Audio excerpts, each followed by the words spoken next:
Okay, we're going to get started in about 1 minute.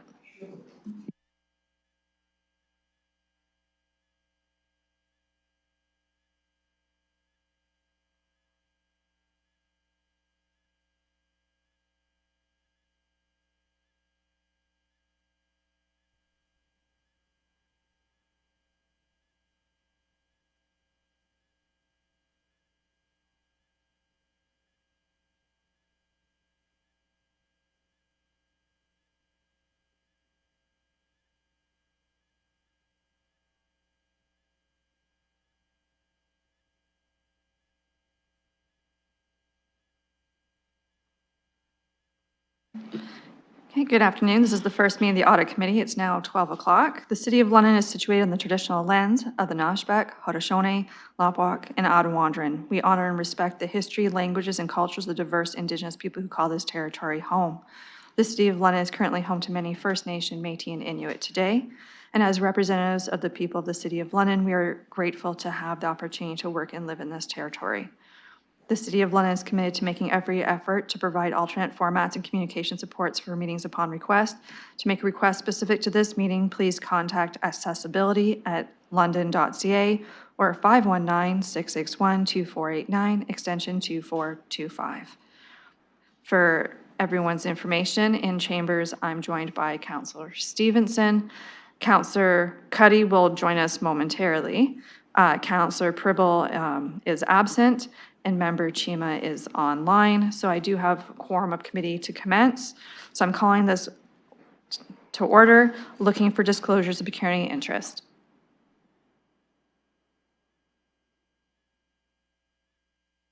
Okay, seeing none. Next item up is election of vice chair for the term ending November 30th, 2025.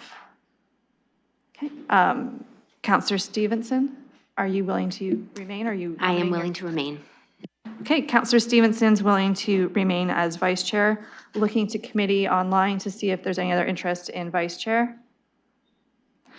Seeing none, Councillor Stevenson moved her name. I'm happy to second it. It would be uncontested. So looking to call the question of all in favor by a show of hands. Motion carries. Thank you and congratulations. And as always, this needs to be ratified by council.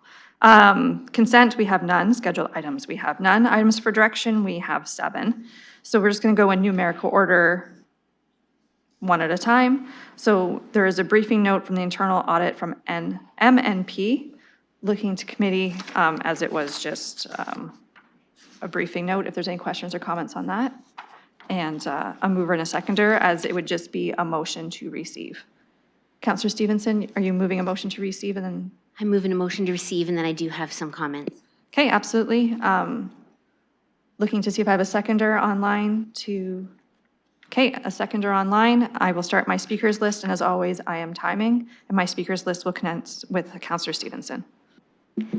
Thank you. Yeah, I've talked about this one a couple of times now when it comes to the audit of creating a safe London for women and girls and the scope of that audit. So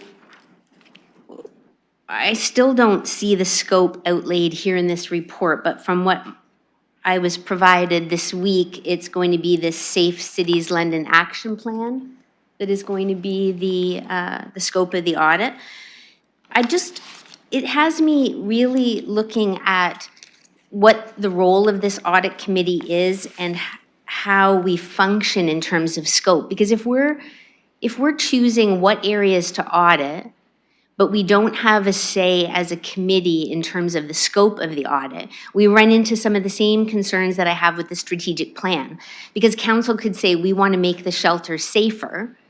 And if what comes forward is posting a poster that said, I'm just making something up, but a poster with contact numbers is how that's fulfilled, and council doesn't have a say in the specificity of what it looks like to make our shelters safer, then it raises concerns in terms of the outcome of the results of this. So I, as a member of the audit committee, ask that we move up this review of a safe London for women and girls as a result of a public discussion that was happening around the municipal or the allocation of tax dollars by this municipality to agencies that were supporting women in the sex work.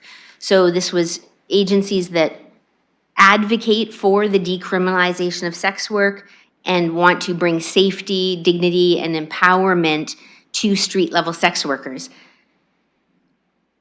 In raising questions about this and just asking, is this in alignment with our commitment to a safe London for women and girls? There were, denigrating comments made in the media by agencies and complaints put to the Integrity Commissioner, all of which were tossed out. We get to, as a council, make a decision in terms of where this council is on that decision. Do we support the laws of this country that were upheld by the courts last September? Or are we taking a social justice position in terms of decriminalization of sex work? And I'm open to whatever council decides, but we get to make that decision. Right. Counselor, I'm just going to interject there, that it's strictly the Safe Women's. We have other staff from that department with us today.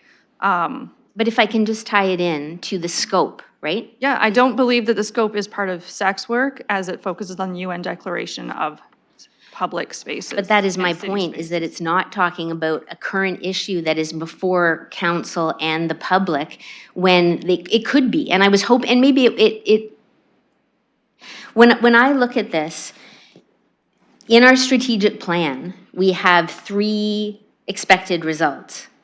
So I guess my question is, on the third one, on the first one, G, 1.1G, it says continue to support women, gender diverse and trans people and survivors to access a continuum of safe and quality housing and homeless prevention options. And 1.3 is the construction of public spaces and amenities, specifically considering the safety of women, girls, non-binary, and trans individuals and survivors. So I guess I want to know, what role does this committee have in terms of setting the scope?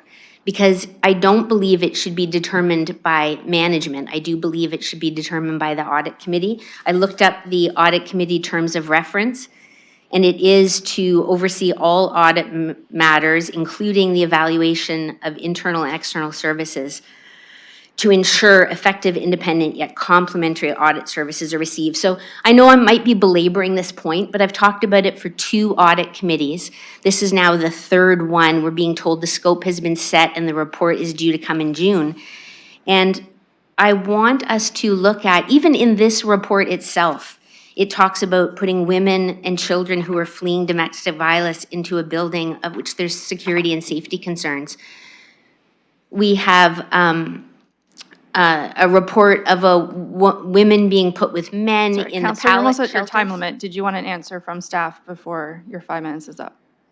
Well, I think, yes, thank you. Okay. I will start with Ms. Daters-Bear, the city's manager. And Counselor, just you had mentioned 1.1G or some other things. Just what document are you out of, realizing those documents aren't part of today's council pack? Strategic plan. Okay, so you're in the strat plan, just for the member online would not have any of this documentation. Thank you for that. Ms. Daters-Bear. Thank you, through the chair. Just want to be clear that the audit plan that's in front of you, the review of the city's progress towards the execution of creating a safe London for women and children initiative is approved by this audit committee. It is also respectful of and respective to our action plan for this strategic initiative. I acknowledge the councillor's recommendation or suggestion about auditing the services that are provided by organizations in this community. I appreciate the request for that. That is not in the scope of the work that is done through this plan. I think this plan is held with the city manager's office. The work is done by city manager staff. What you are asking for, through the chair, is for an audit, I believe, of services provided by other organizations in this community and the way that they keep women safe. That's a reasonable request. That would not come through this process. So if there was a desire for that, then I would suggest you put that back on the table for a different discussion. And what space would one have said discussion in if a counselor was interested in it? To the city manager? I'm sorry. We were That's just okay. having I a asked discussion. if that was your suggestion of what space is that motion best to be brought forward in. Yeah, I think, through you, Madam Chair, if the request is for audit and for the audit committee to review that kind of audit, then I think it comes back to the audit committee for concurrence for that, and then a discussion with our audit provider about the services. I'll just say again that some of those services we fund for a portion of the work that they do, but we are not the primary funder for some of those services. Sometimes the primary funder is the provincial government, donor dollars, those kind of things. So I think we would need to be clear again, and I don't want to get into a scope discussion, but it would be about what the scope is and what the city's role and responsibility in reviewing it would be vis-a-vis the amount of money we do or don't fund those agencies to do. Thank you. I'll also make note that the counselor said they would like this report back before June 18th, but June 18th is the next scheduled audit committee, so it is coming to us at the next one. And I return to Counselor Stevenson for a follow-up. Yeah, thank you. I just want to be clear, I'm not asking for an audit of external services. What I'm asking for is an audit of this council's and this city's policies regarding providing a safe London for women and girls that isn't, so I guess my question to the auditor is, what is the scope of this audit? Okay. To MNP, if you want to provide any clarity of. Yeah, so thank you, Madam Chair. So the scope of the audit is going to focus on, again, the city put forward through its strategic plan, certain initiatives with relation to creating a safe London for women and girls. The scope of the audit is to check towards how the city has progressed against those and look to how progression has taken place going against the measures and the execution of those initiatives. So it is looking at a compliance perspective of how we have set a path forward, the actions that we've taken in order to achieve those, and the progress towards that. Counselor Stevenson? Thank you. So is it the 1.1 to 1.3 as a whole of our strategic plan? To MNP? Thank you, Madam Chair. Yes, and through you. So again, I don't have that specific those specific points in front of me, but it would be the initiatives and the actions that were set out to specifically achieve the Safe London and Women Girls program. Those would be the pieces. Yes. Counselor? So the scope is the full strategic plan 1.1 to 1.3. I understand you don't have the specifics in front of you, but I guess my concern is that we would just take a few pieces of it and not address maybe the bigger issue here. So 1.1 to 1.3 is the scope fully for the audit, then I'm fine with that. I am hoping that in the course of this audit, we do look at truly how we can make this city safer for London in actuality, not just in advocacy efforts. So that it's how this city, I hear from women all the time how unsafe they feel, whether it's international students feeling unsafe getting off the bus downtown, whether it's women in our shelter systems who are put in spaces with men, whether it's women who are living on the streets in a very unsafe neighborhood of Old East Village where there is rampant crime and drugs. So I'm looking forward to this audit. Okay, thank you. Looking online, I'll also note that partway through that discussion, Councillor Cuddy joined us. Councillor Cuddy, we're still on 4.1. It's been moved and seconded. And I'm just making sure that you have no pecuniary interests to declare. Okay. So like I said, it's just 4.1 on the floor, the briefing note. Did you have any questions? Okay, member online. I didn't see any hands up there. Councillor Stevenson, are you looking for an extension? I am, about a different topic. Still in the same briefing note? Same briefing note. And how long are you asking for? I just need 2 minutes. Okay, Councillor Stevenson's looking for a 2-minute extension for the briefing note. She would need a seconder. Councillor Cuddy for 2 minutes, calling a hand vote of an extension. Motion carries. Okay, restarting the time at 2 minutes. Thank you, I appreciate it. The other thing on this audit tracker is the homelessness, which again, huge issue for Londoners and for this council. And I noticed that the assessment is going to be a value for money audit on the hub's implementation plan, rather than any other aspect of our homelessness. So I wondered again, how is this chosen as the scope when what we hear is sort of the hubs is our success story, and there are a lot of concerns about other areas of the homelessness, why we wouldn't choose one of the areas of concern? To MNP, if you're able to speak to that. Through the chair, and again, the process by which we end up going through this is to have conversations with the program area as well as city leadership in order to kind of gain an understanding of where we would be able to take a look and go through things.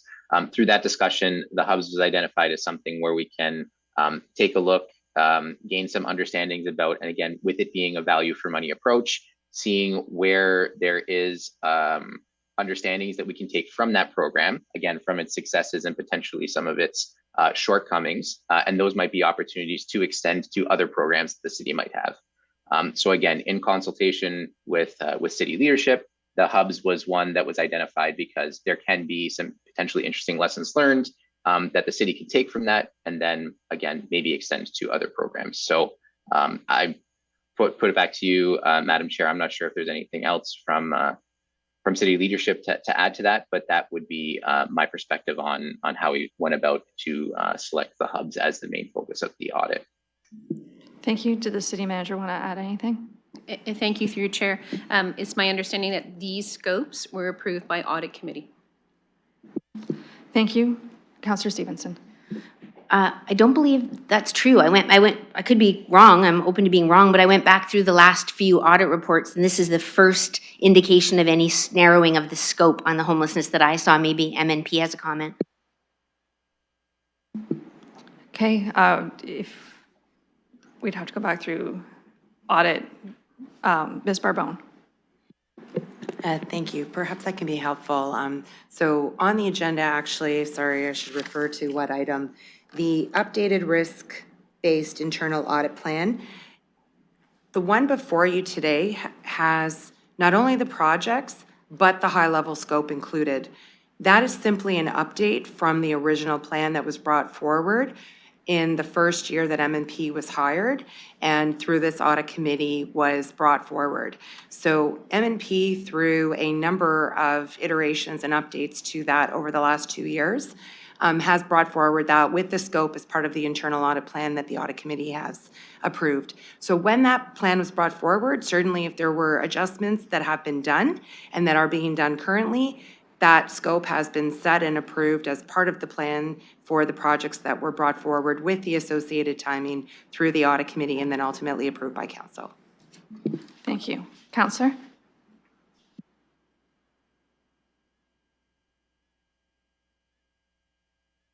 So what I really am looking for here is just the greatest value to the public, right? In terms of what it is that we're doing.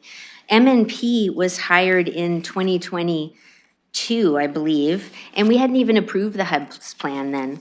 So this talks about, I guess, in my limited experience in audit work as well, you don't usually ask people where you'd like them to audit. And I'm not suggesting anything untoward, but I'm saying, why wouldn't this audit committee say, hey, and get our input as council as to what we've heard in the public, what the concerns are, and focus our audit work there. 30 seconds. These audits cost a lot of money, and for us to look at a value for money on the one area that seems to have agreement across the board, when there are significant concerns about agencies that have just started up, like London Cares since 2019, ArcAid that has, astronomically increased in terms of the money that we're giving them. All of there's tons of things. $5 million was allocated through delegated authority in 2022. So I'll be looking into this between now and council. I appreciate Thank you. the time. That's your 2 minutes. Looking for further speakers on the briefing note. Seeing none in chambers, seeing none online, calling the question. As it's been moved and seconded already, all in favor? I'm a no on that. Okay, item 4.2 is the internal audit follow-up activities dashboard, starting on page 4. This is an MNP. It would be a motion to receive as well. I'll be looking for a mover and Councillor Cuddy, a seconder.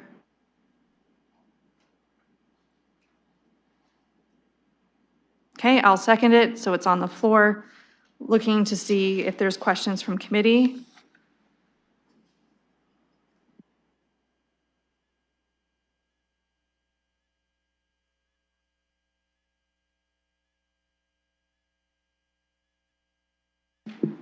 Okay, I will start my speakers list with Councillor Stevenson, and based on her questions, I still might have one too. Okay, thanks. The vendor risk management audit had some high risk ratings, and I do know that council didn't approve the business cases. But I'm just wondering if we could get some details on the pilot program that's being put in. In number 1, it talks about pilot program to capture contractor health and safety vendor performance monitoring based on high risk, high visibility projects. I wondered if some of our homeless service providers would be included in that pilot project? Mr. Collins? Through the chair to the committee, the 13 projects that we've selected for the pilot project were predominantly infrastructure, with some of the major works being through environment and infrastructure, as well as through facilities and fleet. And based on the outcome of that project, it will help inform what we've set out in our policy to enroll through our other procurements as well. So far, it's been very informative, working with legal, risk, and our colleagues in enterprise supports, health and safety, to come up with that program in light of our current fiscal realities. Thank you, Councillor. Thank you. Is there any consideration to, or could there be a recommendation from this audit committee that we add some of our homeless service providers to this, given that they're untendered contracts, so they're non-competitive? Given that, I know for me, I've had to file freedom of information requests just to get the contracts for those agencies. The budgets aren't there either.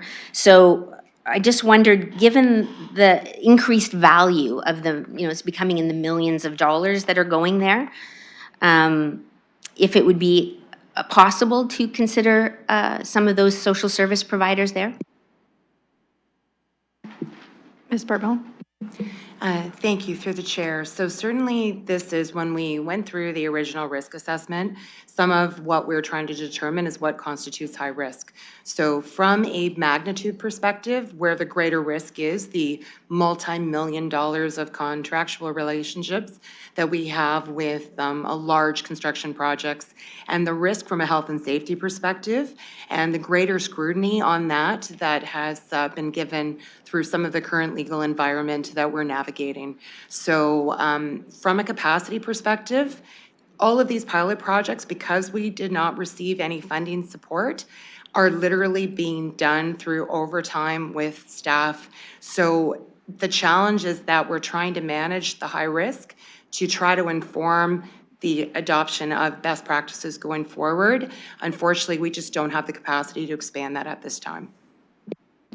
Councillor Stevenson? Yeah, thank you. I appreciate that. And it's maybe something council gets to address in terms of funding, something that might be that important. And I understand the magnitude issue as well. But even when we talk about creating a safe London for women and girls, I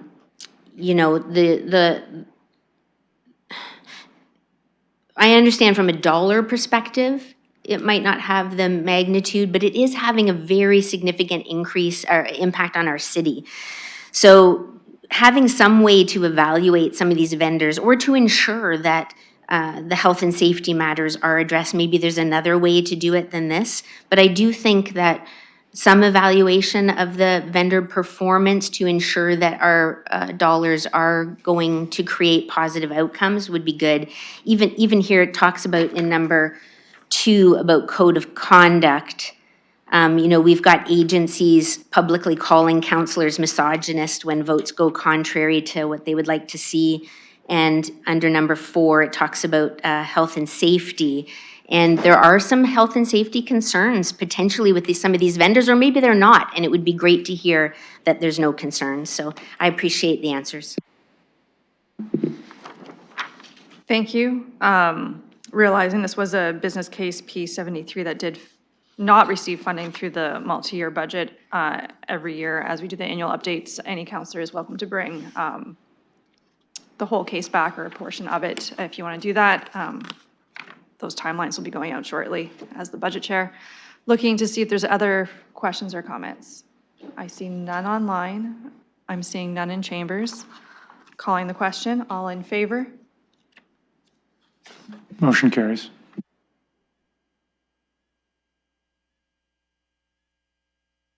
Okay. 4.3, London Housing Development Projects Lesson Learned Review. This is also MNP. Looking for a mover and seconder to put on the floor, and then we can start our speakers list. I have a mover in Councillor Cuddy. Moved by Member Chima online. Okay. I will have a couple questions at some point on this one too, but happy to go to committee first. Okay, I will start in chambers then. Councillor Stevenson. Okay, thank you. Appreciate getting this report and appreciate the review of these 2 projects. I must say, though, that I was really alarmed for a couple of things. And so maybe there could be some speak to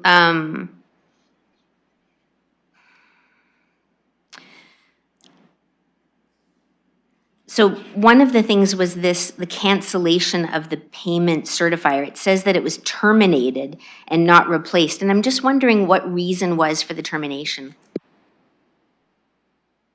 Thank you. Councillor, I believe you're on page 16, section 2? Correct. Okay. Sorry, just some of these reports, we just say the page number, which is, I had the same thing highlighted, so I knew where that one was. Looking to see if Mr. Mathers would like to comment first.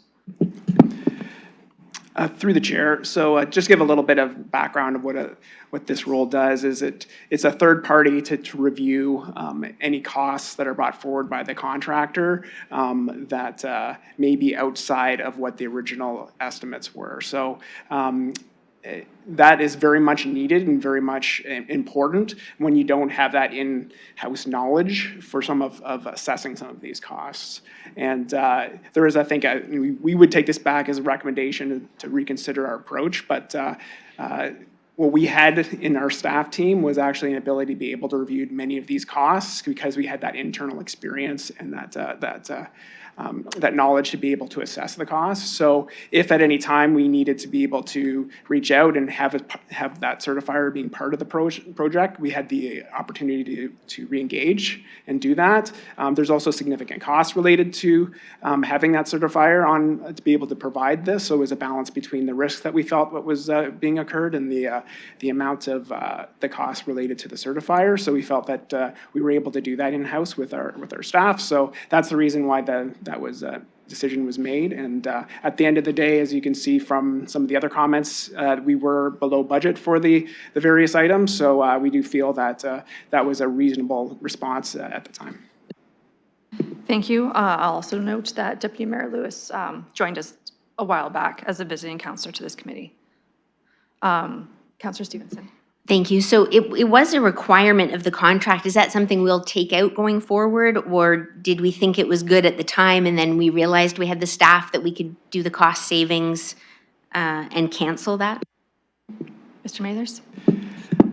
Through the chair, so we, of course, there's some recommendations here in the audit, so we'll take that back to our procurement team to identify whether this is something we want to continue. Currently, we have not been using the certifiers with our contracts, and just something to ensure that council is aware as well is that when these contracts were entered into, this was a separate board and commission, so it was the Housing Development Corporation. Now we're trying to fold into our practices with what's consistent with the City of London procurement team. So historically, we haven't included certifier as part of those projects, and mainly because across the city and our procurement team, we've been able to have that in-house specialty to be able to provide that additional assessment. So, but we will of course, take back these recommendations and work with our procurement team to assess whether this is something that's important moving forward. Thank you. Counselor, I'll also note that we're at committee, and I am timing up to our 5 minutes, but you can speak multiple times. Just I know you probably both have a lot of notes highlighted. So happy to return to you or go to another member, then circle back to you. If there's another member that wants to, otherwise I'm going to, yeah, okay. So the part that really concerns me is the part on page 18, where it says that, and it doesn't say it right here, but it says that the building was originally intended for tenants different than what actually went in, and that there was a requirement tied to the funding, so that the federal Rapid Housing Initiative funding that we agreed to said that it had to be targeted to specific vulnerable groups. And so what this is saying is that 100% of the tenants were either homeless, dealing with mental health addiction issues, and or fleeing domestic violence. And when I read this, it says that 33 units were for people who were homeless or at risk of homelessness, 14 units for people dealing with currently mental health or addiction issues, and then 14 units for women and children fleeing domestic violence. I had no idea we put women into that building and children. I hear all kinds of terrible stories about that building. And this report validates it by saying that there's going to be increased depreciation on the building, needs for safety and security, needs for wraparound services. I am quite frankly shocked that we have not heard from the women's advocates in this city about this concern, that I'm finding out about it in the audit committee. And I'm grateful to know about this. And I would like to know what comments there might be from this, because this is talking about it being a financial burden, potentially a safety concern for our most vulnerable, and that it was a requirement of the funding. And did this come before council? Did the public have an opportunity to make a decision as to whether it was worth the money? Like, was it worth the funding to have these safety concerns and this wear and tear on the building? I would just love to hear more about that.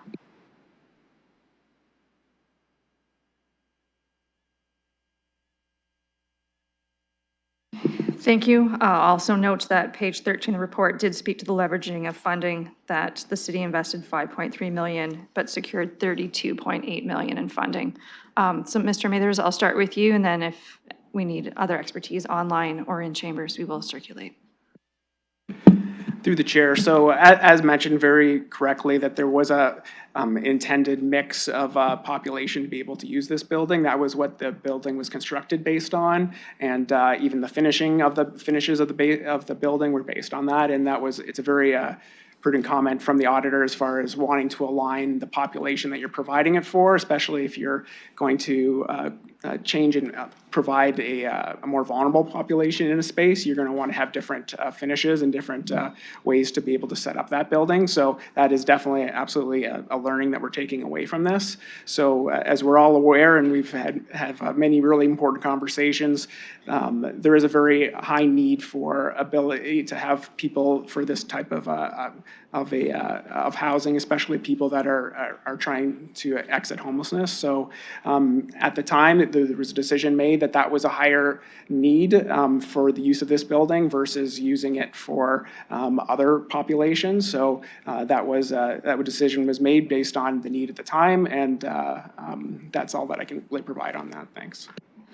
Thank you. Deputy Mayor Lewis, did you have a question, or were you adding insight into this based on other experiences you might have in the realm of LMCH?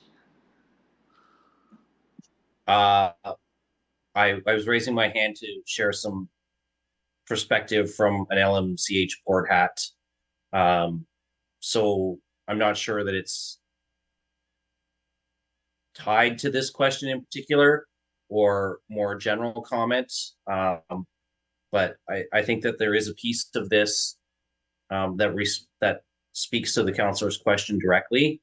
And I know it's noted in the report as well.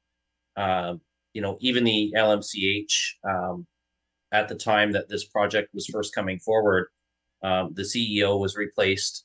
The board was dissolved and brought in-house and taken under city management. I will just say, and I'll share more as a general comment, but this was discussed even at, and this report has been shared with our LMCH board as well, in terms of lessons moving forward. And I think that you see that reflected in some of the comments about Sylvan Street. And I think I might be wandering off the specific question, so I'm going to hold and I'll wait for turn to just offer some general comments. Okay, I will have you next on my speakers list, but I can return to Councillor Stevenson in the interim. Thank you. Yeah, so I'm wondering, are there any recommendations from staff in terms of addressing the fact that we have women and children in this building? Mr. Mathers, or if the composition of the residents in that building has evolved since its opening? Through the chair, so one of the things that we are looking at doing moving forward is being more mindful about when we do have changes of folks, because this is their permanent residences, so it's not something that we can necessarily pick someone up and move. It's something that you have to be very deliberate about. So in replacing any vacated residences, we want to be very conscious of who we're placing in those areas, and we also at the same time want to ensure that we have housing for families. And when we're looking at this building, changing that mix over time would be very much appropriate. And we are going to be moving forward very mindful of who we take from our waiting list and apply it to include in this building. Councillor Stevenson. Thank you. I guess this is an example of where I think the audit for the compliance of a safe London and women girls could really help us. Could there be policy recommendations here that we could be ensuring that if we're placing women and children fleeing from violence, that we're ensuring them a safe building? I mean, I think it's true for all of our public housing. There are tremendous concerns about it not being safe. And it is something that we had in our strategic plan. And like I said, this is alarming, and I think there's an opportunity for us to course correct here. I also think that, I guess one of the questions I didn't get an answer to was there an opportunity for council or the public to understand and have a say in this change in tenant profile on this building, in a sense what the price we were going to potentially pay for accepting this funding? I can go to staff. I'll also say as a member of council at the time, we were aware of things, and certainly we've seen changes throughout as we move forward. Also looking for that right mix of people and whose wait lists trumpet. But Mr. Mathers? Through the chair, I can't point to a specific report. This was also before my time with in this area as well. So, but I can tell you that the general shift that happened was when HDC moved into the city. The need and the request to be able to take from the city's wait list versus just allowing this to be for open market purposes. So that was that link that provided the ability to be able to fill from the wait list. Councillor, you have just less than a minute left. Yeah, well, I'll just say that, this is sometimes what happens, and how the politics influences us here in the municipality is we are suffering from some of the failed social policies that are mandated and tied to funding from the different levels of government. And I think it's something that as a council and the public, we should decide whether we want in or out. There are municipalities who say no to the funding because they don't like the strings that are attached to it. And as a councillor, I think I get to bring that up more so that the public has a say in it. I'm concerned too about the wear and tear on the building and the lack of reserve funds. And I think we really get to look at, it's not just the dollar value of the constant repairs, but the safety issues. Thank you. Looking to other members of the committee. Okay. I do have a question, but does the city manager have something to add on that? Okay. Thank you, through you, Chair, and thank you very much for the feedback with respect to safety within buildings. I can tell you as a city manager, I have had a discussion with the executive director, the CEO of London Middlesex Housing Corporation, and we've talked a fair amount about the work that they're doing to ensure safety for their tenants. And we specifically spoke about this building as well and some of the challenges that have been identified by our outside auditors. And so we are certainly committed to working with them to ensure their work and keeping their tenants safe and the work that we can do to help them to do that. Additionally, if there are, and to the councillor's question about safety for women and children, as we know, one of the priority placements for us when we have individuals on our wait list, on the coordinated wait list, is to try to house women and children who are fleeing from domestic violence. If, however, they feel unsafe in that environment, then they should be in contact with their housing provider to address those concerns as quickly as possible. Thank you. If committee will indulge me from the chair, I have no motions to move. So just a couple questions. Building off from the reports, on page 19, it does speak to, and I realize that Mr. Mathers has spoke to already trying to change out some of the mix of the building. And I know it's no different from the conversations they're having at LMCH when I toured the Reimagine Southdale project, that there is a risk the planned annual replacement reserve funding will be insufficient to maintain this asset in good condition, and operating costs are higher than originally planned and revenues are lower than expected. Realizing we knew that, the report backs that up. Just looking to see, as we move through this process, right now, is that still at a sustainable level, or will this be a conversation coming back during future budget discussions? Through the chair, we are working directly with LMCH to ensure that that we get back to that sustainable level. Part of that is going to involve what we were discussing as far as looking at the population moving forward and making those course corrections, but we are actively working with them on it. Thank you. Deputy Mayor Lewis, you are next on the speakers list. Thank you, Madam Chair. So, first of all, I would say, moving forward, I absolutely agree with the heart of Councillor Stevenson's point about we need to be, and the proof is in the report, we need to be more mindful of the mix of people that are being put in buildings.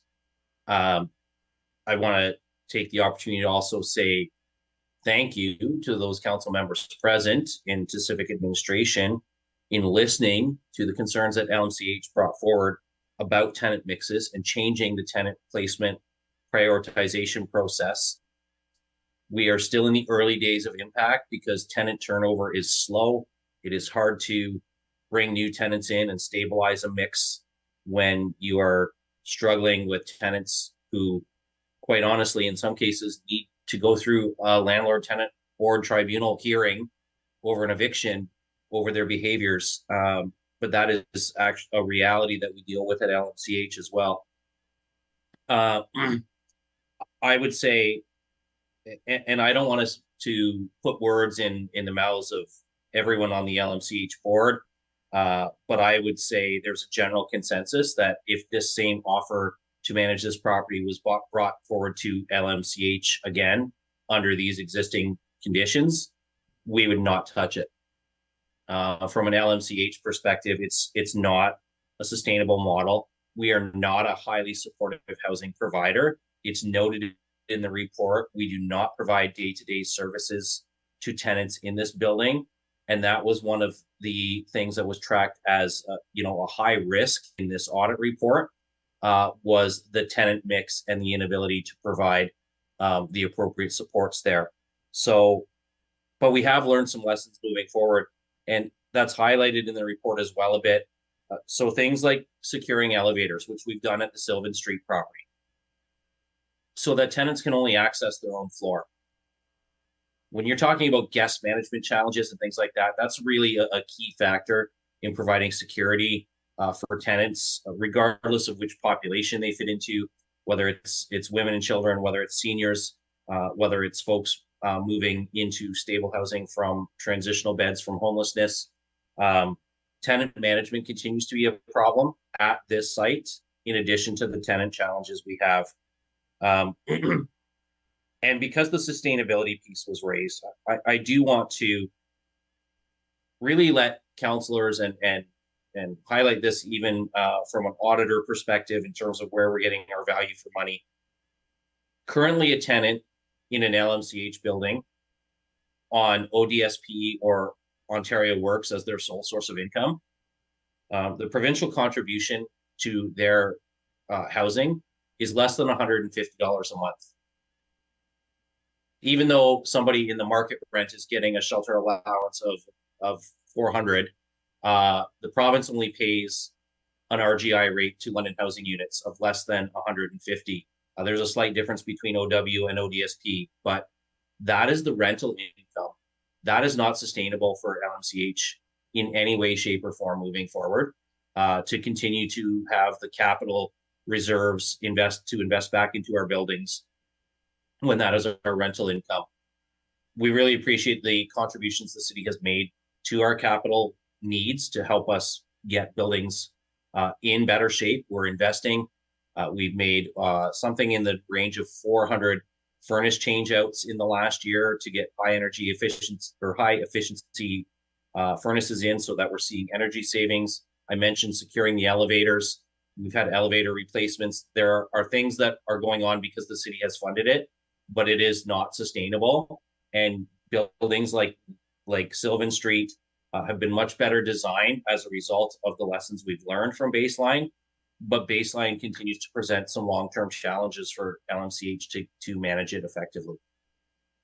30 seconds. Okay, perfect. Councillor Stevenson, you had 10 seconds left. Can I ask for more time? How much time are you looking for? Just 2 minutes again. Okay, we have a member asking for more time of 2 minutes. Is there a seconder?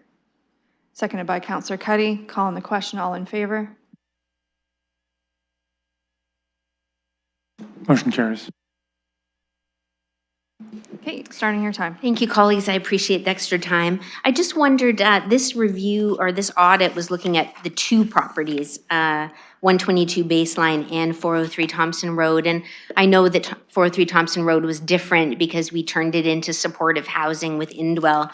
But I'd be very interested in the results there in terms of safety, sustainability, and the tenancy ratios and that kind of thing. Was that looked at? Were both properties looked at in the same way? And are there any comments?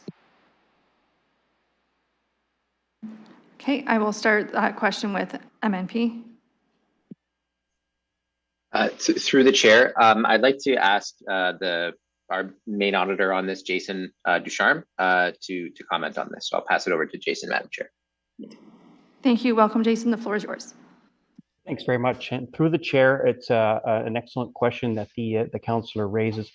In the case of Thompson, there was less of a disconnect between the tenant mix that was being planned for and the actual tenants that reside in the building. So it was known it was going to be a supportive housing building. And so the kinds of wraparound services, the kind of security, the kind of things that you need for a more vulnerable population was thought through during the design process.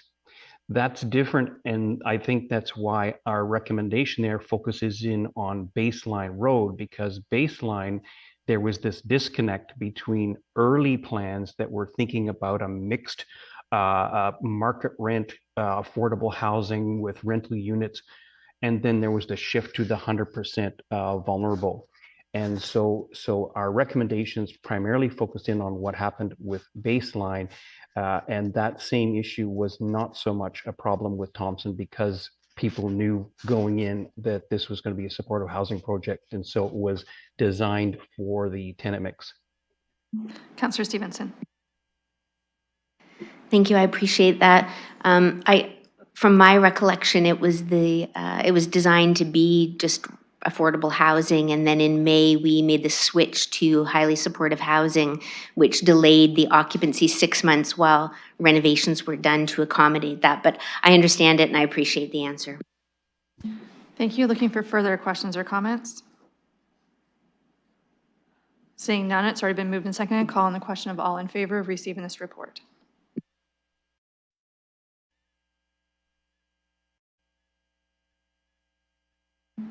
Okay, this moves us on to item 4.4, being the proposed risk-based internal audit plan for 2025 through to 2026. Starts on page 26 of your agenda package. Looking for a mover. Moved by Councillor Cuddy, seconded by Councillor Stevenson. Looking to see if there's any questions or comments on the 2025 to 2026 plan. I see no questions online. I will start my speakers list in chambers with Councillor Stevenson. Thank you. So when I look at this internal audit plan, on page, 29 of the audit committee report, we've got on here the creating a safe London for women and girls and the homelessness. So creating a safe London for women and girls is compliance, homelessness is value for money.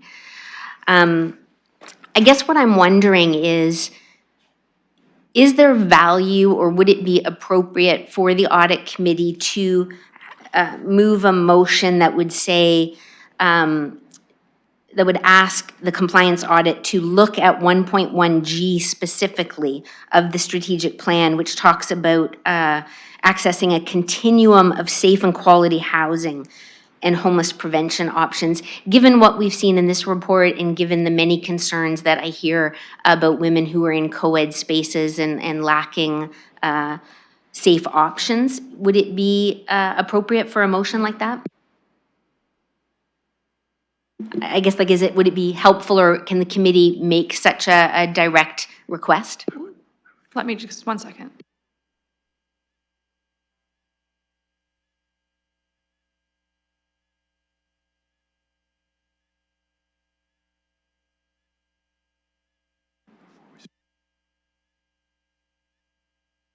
Okay, I'm going to start with our finance team to see what is already part of the scope of the contracted services, to see if this would be within the scope. Thank you through the chair. So in terms of setting from the contractual relationship, M&P through its discussions with the audit committee, the management, they put forward the audits to go forward. They have approximately, and they've got about 5 audits outlined each year. So certainly there could be different audits selected and or additional audits added, in which case you might want to bump some out. But certainly anything over and above what's already there would be an additional cost from a contractual relationship. I think that's what you were looking for.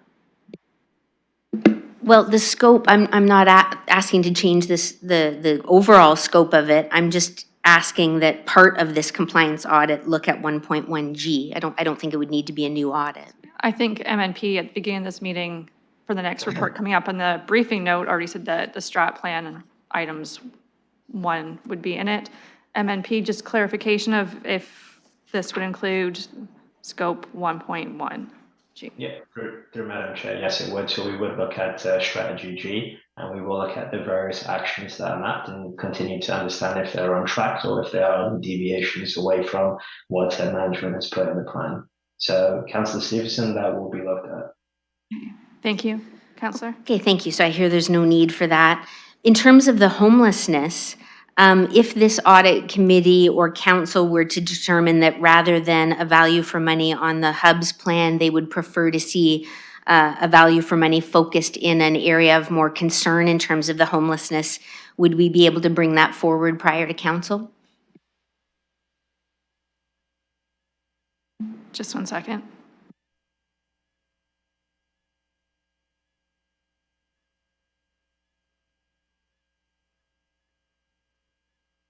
So Councillor, just clarification in your wording that the homelessness type is the value for money, but you want it to focus on a different area of the plan? Well, I'm only 1 vote, but if council, I'm assuming, I believe this is the first time I've seen a specificity regarding what the value for money was going to focus on within homelessness. So I'm asking if it is not too late to redirect the focus of that scope if council were to decide to do so. Okay, we can ask MNP if they've already started researching the homelessness value for money section of the audit that we would be expecting in September 2025.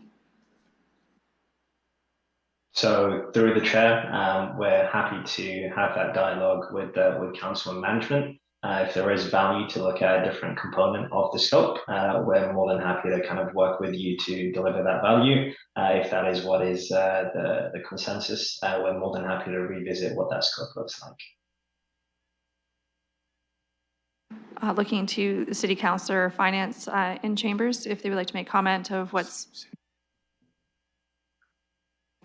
Thank you, through you, Chair. I just pulled up for our benefit. Also, I think, Councillor, you indicated 1.1G, correct? Through the Chair? That's right. Okay, so there are 4 actions identified in the action plan for Safe London for Women and Girls.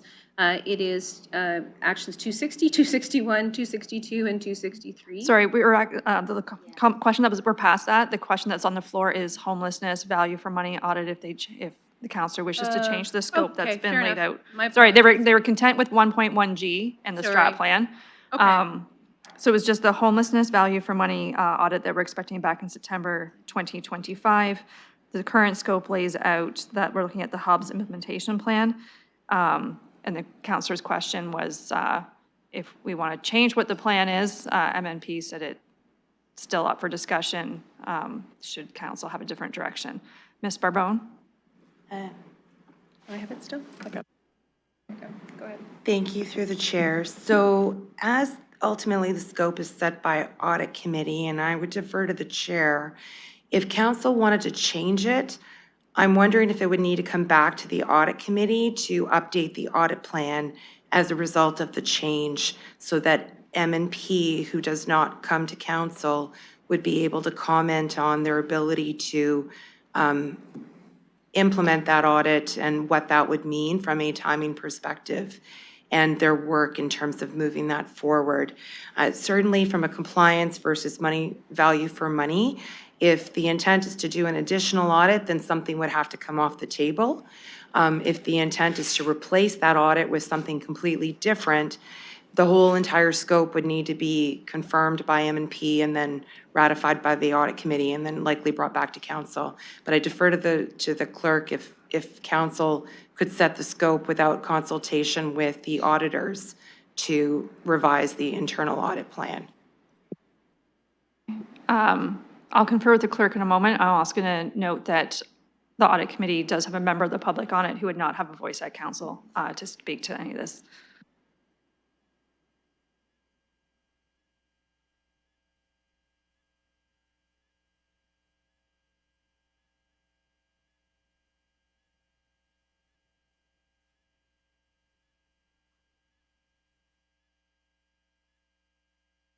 Okay, the clerk is advising that procedurally, yes, council can make a change to it. Just MMP wouldn't be present to speak on the increase in cost we might absorb, the ripple effect of reports coming back, and a pushback of timing of the reports actually making it to audit as per their audit plan. Councillor Stevenson. Okay, thank you. I heard MNP say they were open to a scope shift there. I'm open to working with Civic Administration and MNP prior to council. And if, we can get something in writing or, a verbal approval to make a switch, because this audit committee, again, to my knowledge, has not approved that we're going to do Hub's implementation plan. This is the first I've seen of it, and I'm not looking to change it. It's a value for money. It's perfect. It's just a question of where that focus would be. And I do, again, think that this opens up a bigger dialogue in terms of policy direction that I'm going to be looking into as well, where the detailed scope gets to be approved by the audit committee prior to the implementation of the audit. I think that'll be a helpful addition to this process to ensure that there's the most effectiveness and value for the public in terms of these internal audits. The scope is the differentiator between how effective these audits are. I mean, are we looking at something that is of concern or not? And I'm just looking to get the most value for the time and the money that we're investing in this. So thank you. Thank you. Looking to other members of the committee or visiting councillors on this item. I'm seeing none online. Seeing none in chambers. Calling the question. All in favor? I'm going to vote no, just because I'd like to see some of these change. Motion carries.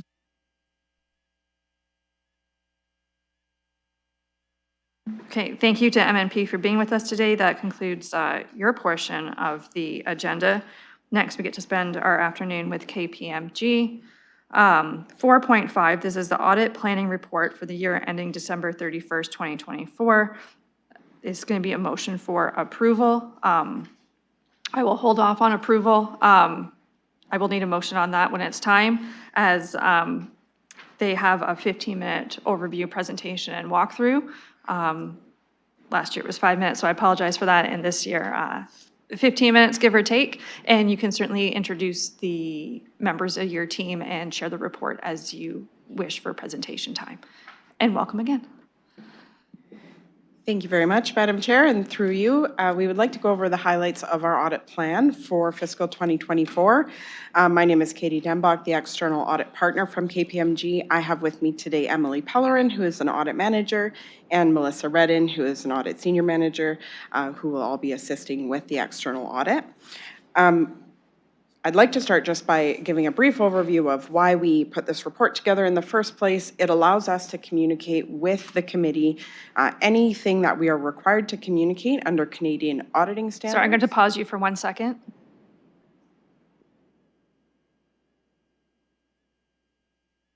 Sorry, we're good. I just need to make sure I still had quorum because the counselor left the room. We're good. Please proceed. Thank you. Anything we're required to communicate with you under Canadian auditing standards, as well as anything we feel would be of interest or importance to you in your governance role over the external audit process. So we're going to really briefly walk through our slide deck here. Starting on page 4, which is the audit highlights. I won't go over any of those in detail, as we will touch on them as we continue through the slide deck. Page 5, and I'm referring to the page numbers at the bottom of our report, just for clarity. Updates to our prior year audit plan. So there have been no new significant risks identified. There are, however, a couple of new accounting standards that have become effective for the city for the fiscal 2024 year end. Those include a new standard over revenue, being PS 3400, a new standard relating to public-private partnerships, as well as some guidance around purchased intangibles. So we've had conversations with the finance team already, and the analysis of the impacts of implementation is well underway. We're having ongoing conversations about what that looks like for the city and what the impacts might be to the financial reporting for 2024, and we'll certainly report back to the committee in our audit findings report on any important matters noted as a result of that.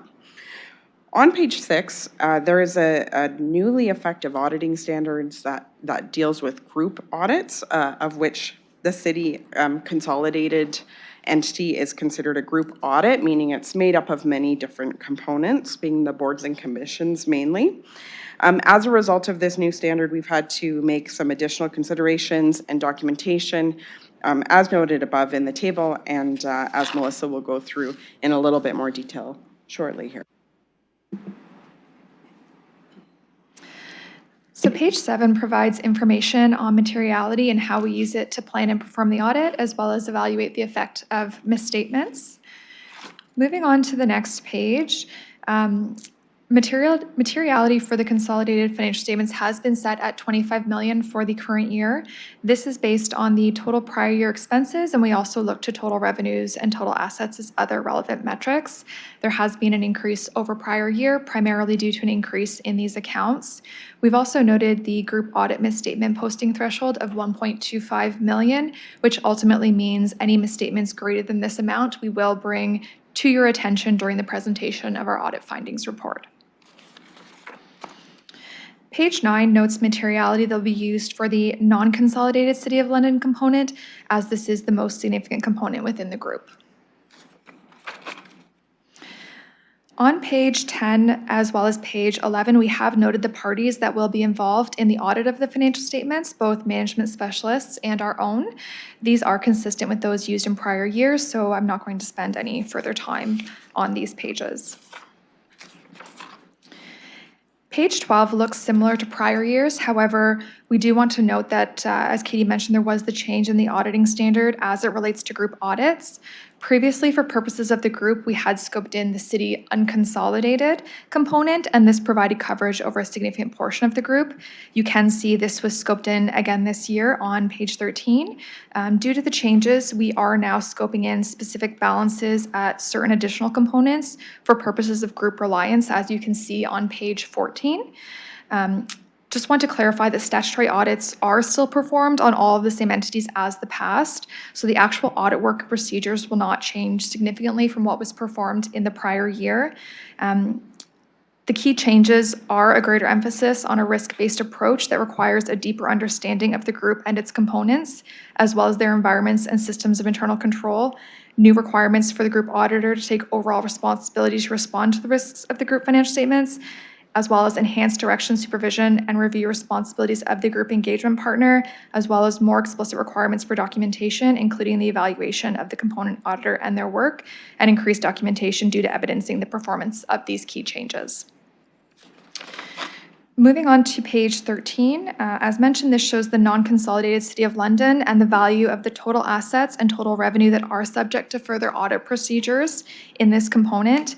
And just noting this provides coverage for over 80% of each of these balances as a percentage of the total group. Page 14 shows the additional components where further audit procedures are planned to be performed. And again, just clarifying that this only highlights those areas where the group will be placing reliance on the component auditor work and does not capture the full extent of testing that would be performed at these entities for the standalone audits. For example, the entities that are showing 0 on this in this table just means that there is no revenue or asset balances that were scoped in for purposes of the group audit. Page 15 is just some additional information on the involvement in the work of component auditors, and I'm now going to pass it over to Emily to discuss risk assessment. Thank you. So page 16 and 17 provide a summary of the risk ratings that we have assigned to each of the business processes. All of the ratings have remained consistent with the prior year, with the exception of the asset retirement obligations and portfolio investments. As those were implemented in 2023, we looked at those in further detail to ensure that they were implemented appropriately, but now the risk rating has been reduced. Moving on to page 18 through 26 touch on each of the business processes that have been summarized in the risk rating summary, and it goes over our planned audit responses to each of those. I'm not going to spend a lot of time on those, as many of them are consistent with procedures that we have performed in previous years. However, I will highlight any key areas and changes that are seen on those pages. So on page 18, we do have our significant risk relating to management override of controls. This has been unchanged from prior years. It's a non-rebuttable significant risk, and we perform our procedures including journal entry testing, retrospective review of estimates, and evaluating significant unusual transactions in order to address this. Next, moving to page 20, where we look at tangible capital assets. Again, most of our procedures here have remained consistent from previous years, but two key changes I want to note are with assumed assets. So as you can see on that page, we have assessed tangible capital assets with a base risk rating. However, as assumed assets are within this, and given that the costs were reassessed during 2024, we have assigned an elevated risk level, and we are performing procedures over the assessment of those costs as noted in our response. Additionally, we've highlighted that the public-private partnerships for the PS 3160 standard are included here, and we are performing procedures to assess management's analysis over that as well. Moving on to page 22, where we look at revenue. The one key change here is with respect to the new revenue standard, PS 3400. We have had discussions with management on their analysis, and we will continue to perform work as it's outlined on here as well. I am passing through pages 23 to 26, as again, those procedures have remained consistent from previous years. There are no significant changes. Looking at page 27, this highlights the required inquiries that we have of you as the audit committee. So these highlight areas including fraud risks and risk assessments, inquiries around the company processes, and any inquiries relating to related parties or significant unusual transactions. So we are bringing this to your attention today. If you are aware of anything that goes under these inquiries, we would ask that you make us aware at the end of this presentation. Page 28 highlights the timeline for our engagement. In December, we began our risk assessment procedures and discussions with management, having our planning discussion and beginning inquiries with management, those charged with governance and IT. We also began interim fieldwork in January for looking at the assumed assets and business process walkthroughs, which will continue on in March of this year. And of course, in April, we begin our audit fieldwork for the year end, and we will present to you our findings in June. So I will pass it now to Katie to go over the audit quality. Thank you, Emily. So slide 29, just talks about audit quality at KPMG, and you can see there information on how we go about ensuring that our audit quality standards are met, as well as some links to the firm's transparency report and system of quality management. On page 30, we've identified a few areas that we consider to be key indicators of audit quality. So these include things like the composition and experience level of our team, the number of hours, technology that's used in the audit, timing and preparedness of client documents, all of those things that drive audit quality. And we highlight them to you in the audit planning report because we are going to report back to you on these during our audit findings report. Page 31 outlines our fees, which are as agreed to in the contract with the city. There were a few, or are a few, out of scope items that we've identified there where any additional time would be billed based on the number of hours that are incurred for that. And then the appendices include a variety of items, I won't go through all of them, some of which are just reading of items that might be of interest to you. There's a lot of live links contained as well within the appendices. Appendix B, though, on page 34, that's where you can find some additional information on upcoming changes to public sector accounting standards. So there are a few things coming down the pipeline that will affect the city in future years. So welcome to read that at your leisure. Appendix F, page 40. Again, this is some thought leadership and insights, some of which are specific to municipalities, and there's some live links contained there for you to read as you wish. Appendix G we've included here, it relates to fraud prevention. The reason we include it is simply because we are seeing increased instances of fraud hit the public sector and the not-for-profit sector these days. And so we are just making sure all of our clients are aware of resources that we have available should they be needed, whether it be staff training or consultations, should there be instances of fraud that are identified. So just wanted to point that out to the committee. And then the last item I'll touch on briefly is Appendix I, which starts on page 48. This is something we prepare each year for your review, which is the indicators of financial performance. So where we look at certain metrics relating to the sustainability, flexibility, and vulnerability of the city in relation to some comparator municipalities. And we look at that on a 5-year kind of rolling basis and have included for you here the similar type of charts and graphs that we've provided in the past.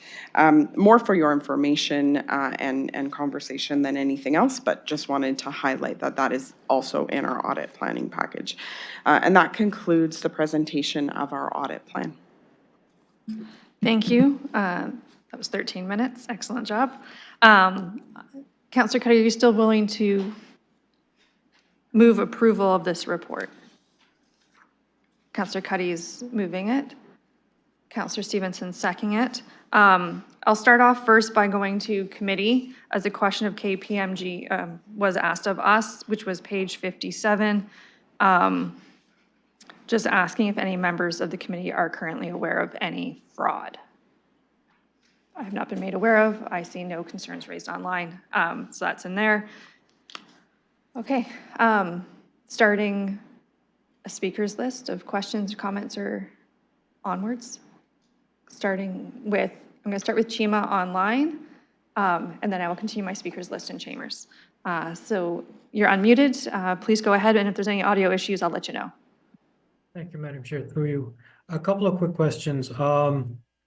Just wanting to understand on page 9, component audit material misstatement threshold.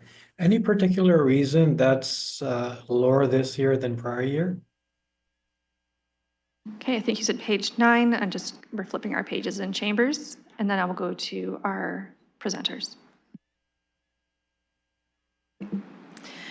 So with regards to this, there was a bit of a change when it came to the group auditing standards and how we determine the audit misstatement reporting threshold that goes back to the group. So historically, the component audit misstatement posting threshold would be 5% of the component materiality. It has now changed to be 75% of the group audit misstatement posting threshold. So that is really just a part of the standard change. More than anything else. Thank you. Back to our member. Thank you. And the second question, I guess, is on page 34 on the employee benefits future change. This is just high level. Is that supposed to, or from your understanding, is that meant to be a reclassification on the balance sheet, or will there be a potential P&L impact coming out of that as well? Thank you. To our presenters. Through you, Madam Chair. My understanding is there is potentially an income statement impact to that as well. To be determined what actually happens between now and the implementation date, but my understanding is there could be more than just a reclassification impact. Thank you for that reply. Back to our member, if there's another question or a follow-up. Thank you. No, and from my understanding, it's Mercer that's going to be helping us with evaluating that impact. To our presenters, Ms. Denbach. Yes, that's correct. We do rely on the city's actuaries to assist in valuing this. Thank you. Thank you. I will continue my speakers list with Councillor Stevenson. Thank you. I did have a question that came out of the budget discussions, and it was around the unfunded liability reserve that had gone up a large amount in the past year, and yet we don't have a plan to pay that down other than some employment savings each year. Is that something that's looked at within the audit? To our guests. Through you, Madam Chair, we do look at reserves and as part of the audit, as well as support for the balances that are there. We do, as part of our risk analysis, look for any risks within the financial statements. It's not something we flagged as being a significant risk from an audit perspective, not to say that it doesn't merit the attention of management. Thank you. Councillor? Okay, thank you. And then on page 57 in the audit report, 27 in the KPMG report, where it talks about the required increase of the audit committee, in the middle section it says, including those complaints or tips received through the audit committee's internal whistleblower program, if such programs exist. So I haven't heard anything about that, but I wondered if we have such a program. Is it something, and if not, is it something we've looked at? Currently, concerns would go to Mr. Schultes as the city clerk and this committee's clerk. Looking to the city manager, Ms. Barbone, I know some cities have different things in place, some don't. If you were able to speak to this.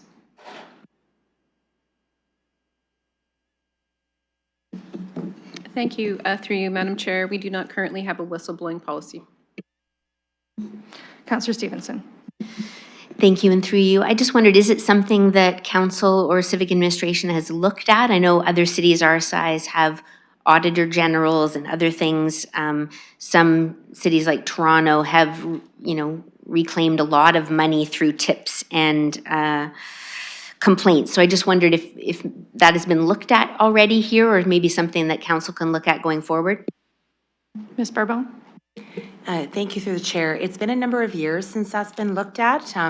That was looked at through the audit committee in years past, and I'm sorry I can't remember exactly what year that happened, but they did look at that. At that time, they selected to go with the external internal auditor process, and that is what we currently still have today. Okay. Sorry, Ms. Bourbon, just a follow-up. Do municipalities then usually have one or the other? Okay, so she's just not, they normally have one or the other, and we've gone this route. Counselor? So for the public, if they're watching this, if they did have tips or complaints or, something that might go through a whistleblower program, what is the process for somebody to make that aware? Like, I know we don't have an internal whistleblower program, but it says if the audit committees is aware of any tips or complaints. So if the public out there is watching and saying, well, I have a tip, but I don't know who to call, who should they call? Okay, I will note that a lot of people pick a counselor they represents them or serve on a committee that they're interested in. They reach out directly a lot of the time if they got questions, comments, and concerns, but to the city manager. Thank you, through you, Madam Chair. Certainly, there are many avenues by which people could raise concerns with us. You've shared some of them already. Audit committee, internal audit, or external auditor, through council members, through the city manager, and through whatever other source to get the information. We take action on it. As you know, we even have a Service London portal, and so if information wanted to come through that way, that's another option for people as well. Councillor Stevenson. Thank you. Yeah, and I guess I'm just concerned about the public maybe not wanting to have the repercussions of the whistleblower portion, but that's something we can talk about another time. The next column talks about related parties, and I just wondered if we could get clarification on what would be a related party to the city. To our presenters. Yes, please. Thank you, through you, Madam Chair. For the audit purposes, a related party would be any entity that you don't deal at arm's length with.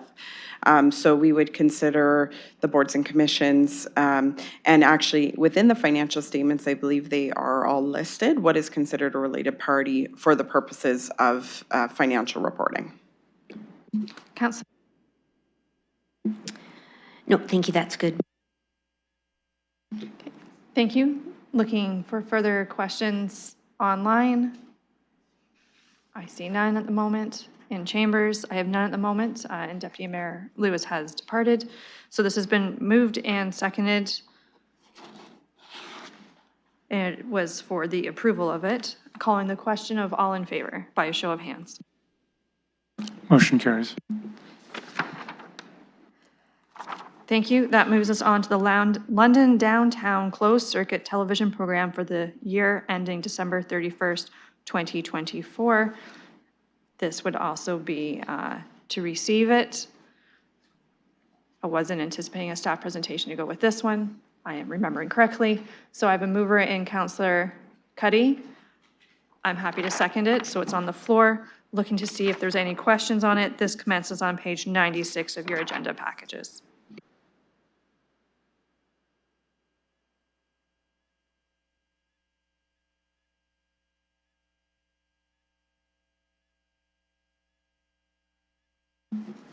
Okay, I didn't have any questions. Looking online, I see none. Looking in chambers.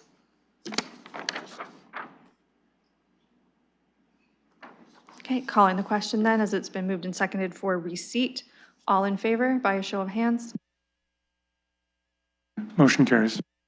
Thank you. This moves us on to the 2023 Audited Board Financial Statements for the Old East Village Business Improvement Area Board of Management. It's going to be a motion to receive it. This starts on page 100 of your agenda package. I'll note as well that we have the manager of the BIA is with us in chambers today. He is happy to take any questions, just for a member online knows that as well. And he has asked to speak to it as well. So looking to see if there's any questions of the auditor first before we hear from the BIA. Okay, to our technology support, it's going to be the microphone lower front on this side, and it should be live. Ms. Morrison, would you like to have your spot?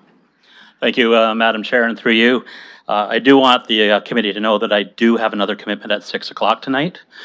So I'll be as brief as I can be, but I thought it was important for me to be here today because not to make excuses, but to actually offer a few explanations as to why, once again, the Old East Village BIA has been somewhat negligent when it comes to the reporting of our financials.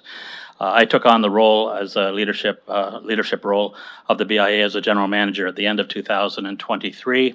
And one of the first things I did in that position is no different than when I've taken over businesses or been the lead of other organizations, is to look through the financials. One of the first things that I did was I reached out to Katie from KPMG, and we met. And so I take full responsibility for some of the delays when it comes to the audit, because I was very open and honest with some of the issues that I saw that really should have been looked at. Katie and her team from KPMG have been an amazing help, as has Sharon Swats from the city, and then of course getting involved with your city manager. And again, I make no excuses, but I do want you to know that moving forward, this will not be an issue. We have made some major changes, as you can see in the report as well. We have a bookkeeper now who is experienced when it comes to the operations of BIAs. We have a great reporting system. We have the supports from numerous city staff as well as our auditor. I think at times the auditor was somewhat surprised at the questions I was asking, because a lot of people, when they take a look at an audit, whether it be personal or business or organizations, aren't welcoming to sometimes working with an auditor. But I have to say that that my concerns were directed. Or the concerns that I had directed to the auditors were addressed, and it's a very fair report, and I appreciate the professionalism that they offered as well. They did visit our board meeting and provided a report in January. And our board is certainly supportive of the changes that have been made. So again, I don't offer excuses, but an explanation. You've been very patient and understanding, and I do apologize on behalf of the BIA for the tardiness when it comes to financial reporting. A lot of the questions, or if you have questions today, many of them I will not be able to answer, because some of this happened before my time. However, Katie certainly can answer, because she was involved with the audit. But certainly if there's questions to be addressed for moving forward, I'm more than happy to answer them. So thank you for your time. I appreciate it. Thank you. I appreciate you taking the time to be with us today, knowing you're the last one up on the agenda, and for keeping it under 5 minutes. As he has stated, this is the consolidated financial statements year ending December 31st, 2023. And the action items he spoke to for eliminating the problems going forward are found in page 102, as outlined in the report. Those are publicly there and acknowledged by the BIA in chambers with us today. So the motion I'd be looking for is a motion to receive this report. It would be moved by Councillor Cuddy, seconded by Councillor Stevenson. Looking to members, a committee online or in chambers, to see if you have questions of the BIA or KPMG.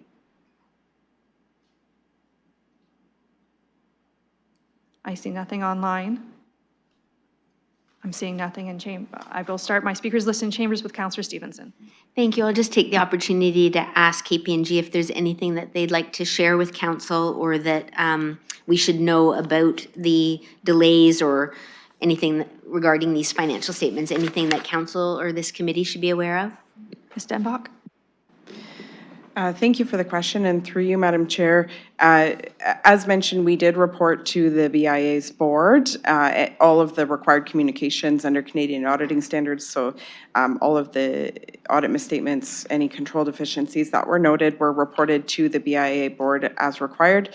In terms of this committee to be aware of, I am grateful that there have been some changes made and a plan going forward. At this point in time, I'm not aware of anything that would stop us from being able to complete the audit in a much more timely manner this year than last year, and certainly have had Kevin and the board's support in getting the information we need to complete the audit. So I don't have any concerns or anything like that to address today. Thank you, Councillor. Satisfied? Okay. Last call for questions or comments online. Looking in chamber, okay, Mr. Chima, please go ahead. Madam Chair, just a very quick question. So I understand that it's COVID funding we received, which represents a significant surplus. I did go over it briefly, but just wanted to clarify from KPMG's perspective, none of that is refundable, and that has all been earned as revenue, and none of that is in threat of clawback. Just wanted to clarify that. Yeah, so thank you for that. That would have been money for the COVID-19 relief received from the City of London, making sure that we had no parameters set forth that they'd have to spend it within a certain time or designate, and then it's up to the BIAs. I will start with Ms. Denbach, and then I will go to Mr. Morrison in the gallery. Yeah, through you, Madam Chair, that is correct. There were no stipulations on the funding that would require it to be deferred, which is why you see it all recognized in fiscal 2023. Thank you. And to the BIA. Just to clarify as well, that it was recently, it was in our report, our audit report as well, that that came to council, that the funds are to be spent by the end of 2026. The funds did come in at the end of 2023. I made it clear to the finance department that they would not be spent at the end of, or by the end of 2023. Those funds were for or are for direct support to our membership. And we have initiated grants for safety and security. We've initiated a sign permit and sign installation grants. We had a special event grant. And unfortunately, some of those funds are now being used for our private property cleanup, which is a substantial amount. To me, that's not a direct support that's going to help our businesses to grow. However, it's something that's much needed because you are all aware of the issues that we do have in the Old East Village. So the funds will certainly be spent, probably the majority this year. Thank you. Looking to see if there was a follow-up from Mr. Chima. No, thank you. Okay. Looking in chambers to see if there's any follow-up questions or comments. Seeing none, by a show of hands, this was a motion to receive the report. All in favor? Motion carries. Thank you. I've not been made aware of deferred matters or additional business. That would move us to adjournment, and I would need a motion to adjourn. Moved by Councillor Stevenson, seconded by Councillor Cuddy.